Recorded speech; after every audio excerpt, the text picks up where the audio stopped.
If you haven't subscribed yet, this is a good moment. What we're about to get into is the kind of story that doesn't make the evening news, and probably shouldn't, given how deep it goes. Hit subscribe, turn on notifications, and let's talk about something that connects a Jewish kid from the Lower East Side to the most powerful criminal organizations operating in the United States. Today, the Sinaloa cartel generates somewhere between $19 and $29 billion in annual revenue. This figure comes from the United States Drug Enforcement Administration, which has every reason to be conservative in its estimates and is still arriving at a number that exceeds the GDP of many countries. The Jalisco New Generation cartel generates comparable figures. Together, the major Mexican drug trafficking organizations move more money than most legitimate industries. And the IDA, money has to go somewhere. The somewhere is the same. Somewhere that Meyer Lansky figured out in the 1940s. It just looks different. Now Lansky's insight was deceptively simple.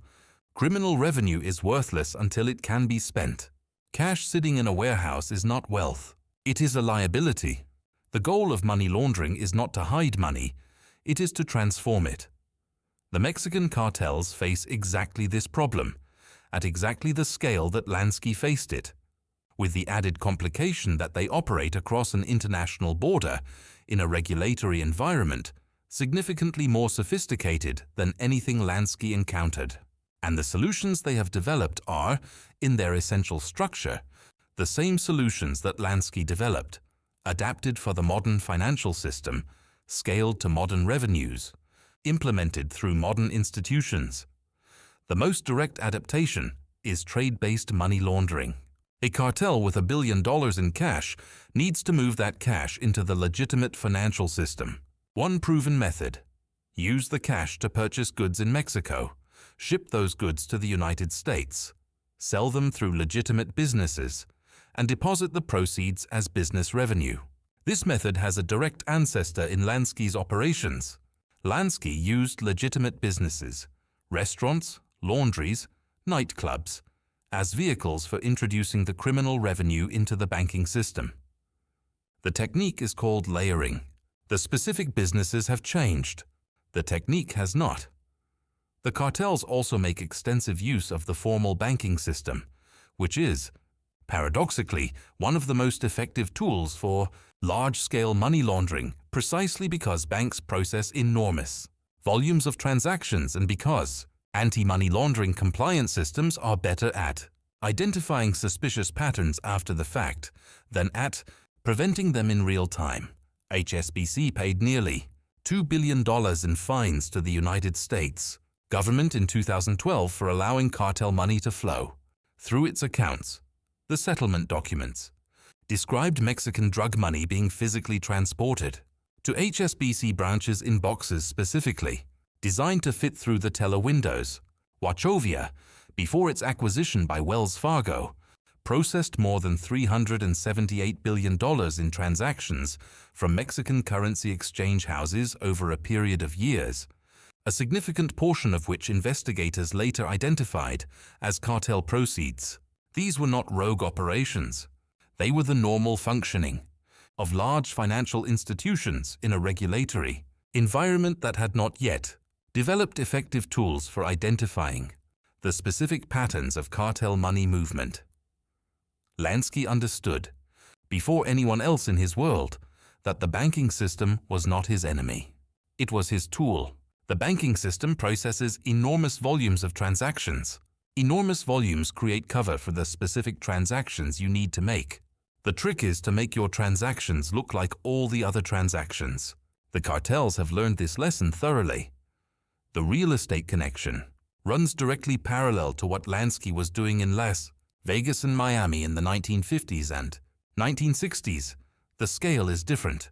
The structure is identical.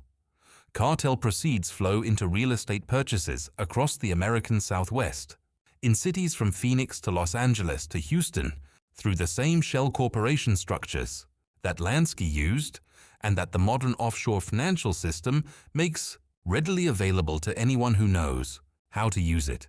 The fentanyl dimension adds complexity that Lansky's era did not contend with. Fentanyl is extraordinarily potent. A kilogram of fentanyl has roughly the street value equivalent of 50 kilograms of heroin, which means the revenue per kilogram of product is dramatically higher, and the financial management challenge proportionally larger. The cryptocurrency layer compounds this further. Fentanyl precursor chemicals purchased from Chinese suppliers, cartel revenues moved through digital wallets, payment systems operating outside, traditional banking infrastructure. All of these represent a new dimension that uses techniques directly descended from Lansky's offshore architecture, but implemented through tools he could not have imagined. What Lansky would find most remarkable about the cartel money laundering ecosystem is not the methods. He would recognize all of them, but the infrastructure that has grown up to service it. Professional money laundering organizations, called money brokers or peso brokers, operate as specialized financial intermediaries between the cartels and the legitimate financial system. They accept cartel cash, deliver clean funds, and charge a percentage for the service. They are, in function, exactly what Lansky was to the National Crime Syndicate, the financial specialist that the criminal organization cannot operate without. The parallel is not coincidental. It is the natural result of criminal organizations facing the same problem: how to transform criminal revenue into usable wealth, and arriving at the same organizational solution. Hire the specialist. Lansky was the specialist for the American mob of the mid-20th century. The peso brokers are the specialists for the Mexican cartels of the early 21st century. The criminals have changed. The financial architecture has not. The United States government has spent billions of dollars and decades attempting to address the cartel money laundering problem. The results have been mixed, for exactly the same reasons that the 40-year pursuit of Meyer Lansky was mixed. The financial architecture is designed to be more resilient than the legal frameworks designed to dismantle it, and the people who build and maintain that architecture tend to be considerably more patient and considerably more sophisticated than the institutions pursuing them. The money keeps moving. The investigators keep following. The gap between what is known and what can be proved keeps generating the same frustration in the same government offices that Lansky generated for 4 decades. The tools are different. The game is the same. If this is the kind of story you want more of, and if you've made it this far, I think you do, subscribe and turn on notifications. We're connecting the dots between the financial history of American organized crime and the world operating right now around you. Every episode goes deeper.